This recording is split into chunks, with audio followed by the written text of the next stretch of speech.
Welcome back, Stassi23 here, back again with some knife therapy, and today I have for you the Monterey Bay Knives Slayback. This is the liner lock flipper variant. They originally came out with this double detent front flipper or top flipper, whatever you want to call it, version. And I like this enough to buy two different ones. And then when they decided they were going to make a lockable one, I knew I was going to jump on it because I love that knife. I think it's an excellent slicer. So this is a Ray Laconico design, and it comes in at $200. It's currently sold out, but I'm sure they'll be doing another run in the near future. So if you're interested, just keep an eye out on their Instagram. You have a total length on this particular knife of 6 7/8 inches. So it's in that medium to small range. You have a blade length of 3 inches, so it's going to be legal in a lot of areas. You have a grip area from right here to the back of 3.5 inches. You have a handle thickness of a very thin 0.4 inches. You have a close width in the pocket from this point right here to here of 1.11 inches. And you have a blade stock thickness of 0.123 inches. And the behind the edge thickness on my particular knife ranges from 16 thousandths right here in the back, and then it tapers up to 18 thousandths from the middle to the tip. And it's sharpened at around 20 degrees per side. All right, before we go any further, let's get into some cutting with this Slayback. All right, first we're going to cut up some cardboard. This is the factory edge, came sharp.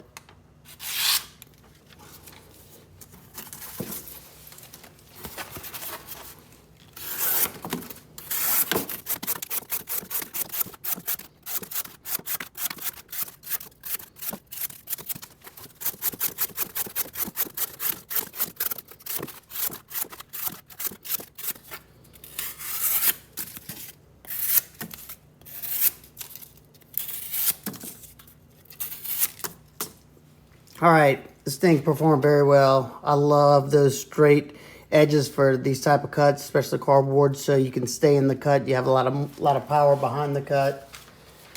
And this one was gliding through that cardboard.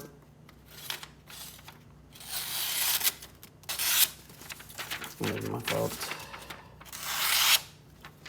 Nice and sharp.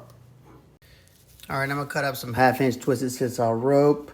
It's going to be a little challenging because of the way I'm going to be cutting with that Warncliffe. I don't have a whole lot of leverage, but we'll try to do 20 at least.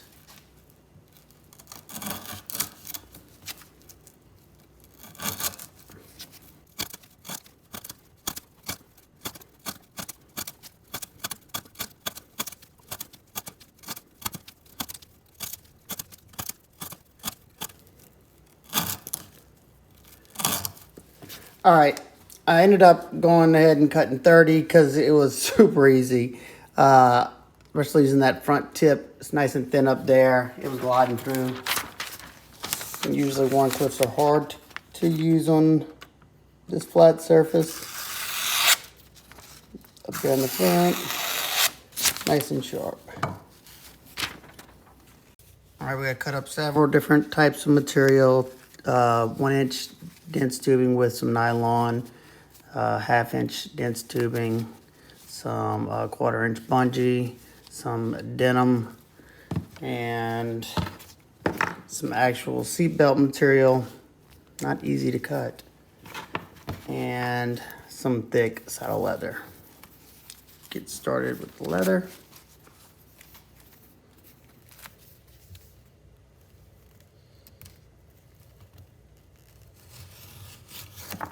Piece of cake.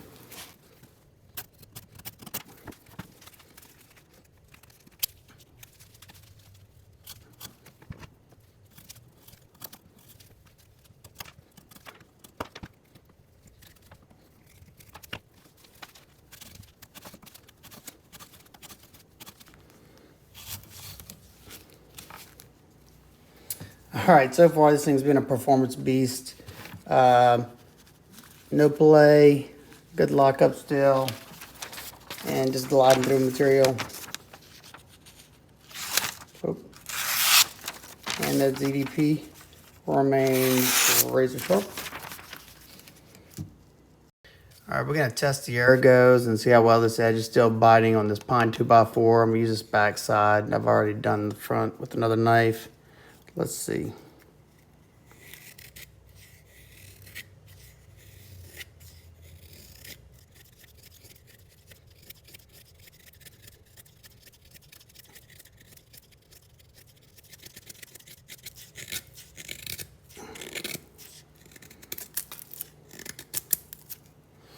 All right, this thing, wow, that was nice.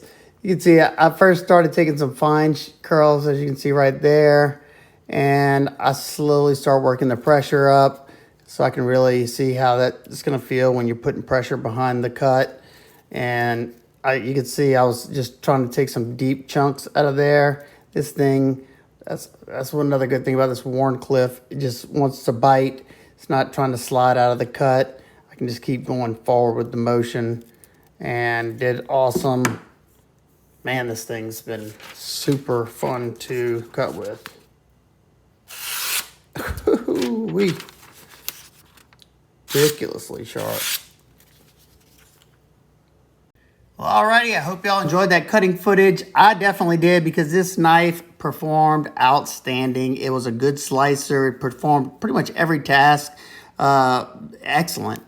Let's take a close look at this. You have this nice, beautiful Wharncliffe blade with a Sanmai ZDP-189 blade.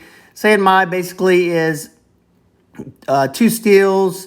You have this top one right here that is basically jacketed over a harder steel at the bottom. The bottom is a ZDP-189. You can see where that line is right there. Cold Steel uses that a lot.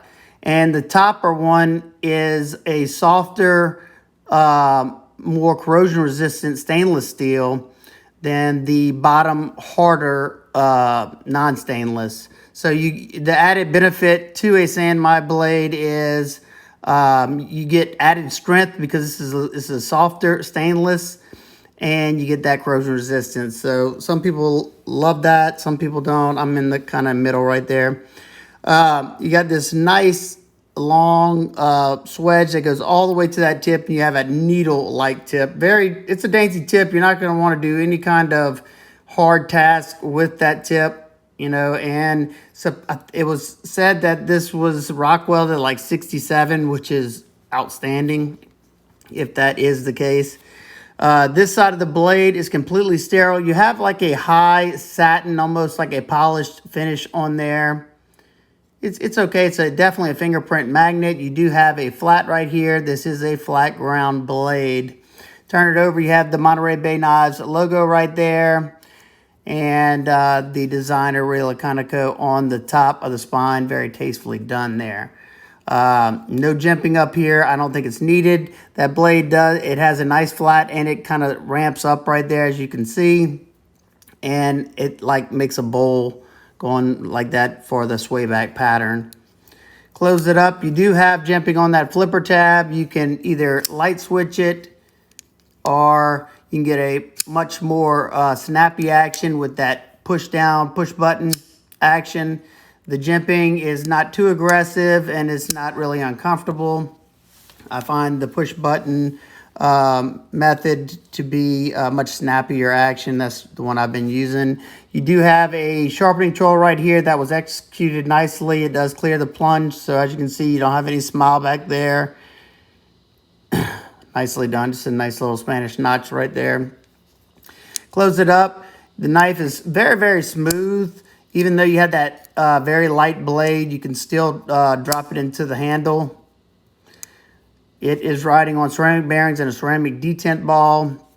You have 3D contoured titanium scales that have like a bead blast finish on them. They are kind of plain looking, but definitely a nice blank canvas for anodizing work. You have a nice like fuller in the middle, milled out in the middle of the scales for some added aesthetic. You have T8 hardware throughout.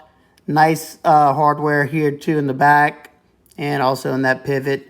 The hardware does sit just a little proud of the scales. You have a titanium backspacer say small titanium backspacer right there that could also be anodized. You have a 3D contoured milled titanium pocket clip. I'm glad they ended up doing this slot right here. It gives it a little bit more flex, so it's easier to get in and out of the pocket. Speaking of, let's see what it looks like in the pocket. I found this one goes in and out of the pocket nicely. It does take up a little bit more extra space because of that hump for that blade right there. But there you go, in the pocket you do have some sticking out, and you could grab on right there to pull it out of the pocket. It holds it in nicely.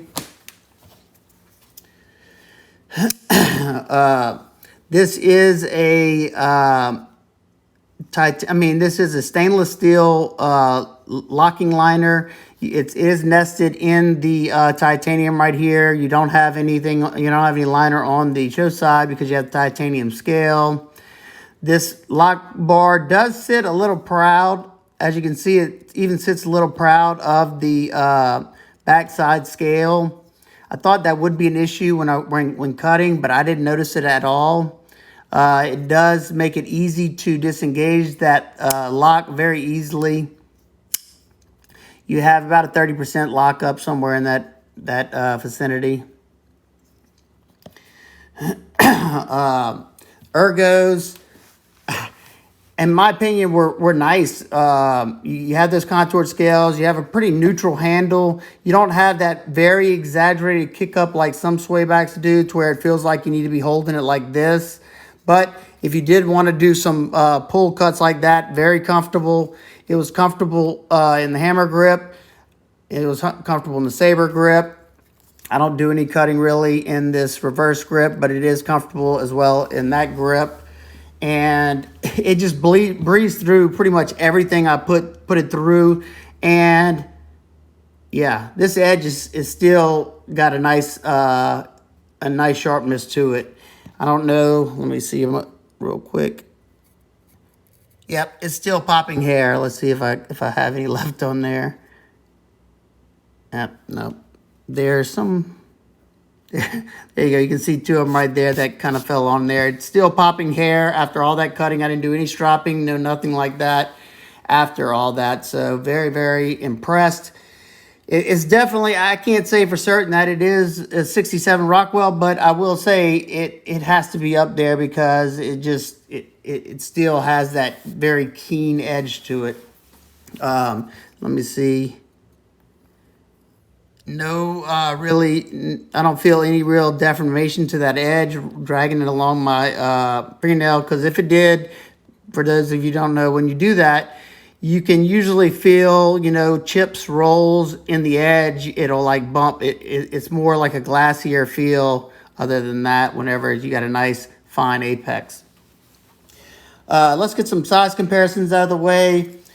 Here it is with the PM2, Spyderco PM2. Oh, let me back out a little bit. Whoop, too much. Spyderco PM2 is a lot bigger.